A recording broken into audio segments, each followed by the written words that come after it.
केंद्र सरकारने आता डीसीएस ची व्यवस्था केली आहे. त्याचं आपण आज लॉन्चिंग केलेलं आहे. डीसीएस मध्ये आपल्या मोबाईलने आपण आपल्या क्रॉपचा सर्वे जो आहे हा अपलोड करू शकतो. त्याच्यामध्ये ड्रॉपडाऊन मेन्यू आहे. कोणीही साध्यातल्या साधा शेतकरी तो करू शकतो. आमच्याकडे कोणी तपासणीला आलं नाही हे सांगता येणार नाही. अनेक वेळा कापसाच्या ऐवजी सोयाबीनचा विमा काढला जातो, म्हणजे किंवा दुसऱ्याच पिकाचा विमा काढला जातो. असं आता करता येणार नाही. तर याच्यामध्ये कंप्लीट आणि बॅकएंडला आपले जेवढे ऍग्री रेकॉर्ड्स आहेत हे सगळे रेकॉर्ड्स याच्यामध्ये असल्यामुळे एखाद्या व्यक्तीने या ठिकाणी डीसीएसचा उपयोग केला की त्याच्या शेतीच्या माहितीसहित क्रॉपच्या माहितीसहित सगळी माहिती ही आपल्या जसं आपण 7/12 वर नोंद करतो तशी डिजिटल नोंद ही त्याची कंप्लीट त्या ठिकाणी होईल.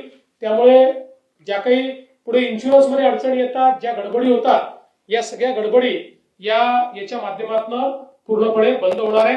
आणि जिथे काही ठिकाणी डोंगराळ भाग आहेत त्या ठिकाणी कनेक्टिव्हिटी नसते, तिथे त्यांनी फोटो काढून नंतर कनेक्टिव्हिटी मध्ये येऊन जरी अपलोड केलं तरी ते अपलोड होणार आहे. आणि जणू काही त्यांनी तिथेच अपलोड केलं अशा पद्धतीने ते अपलोड होणार आहे.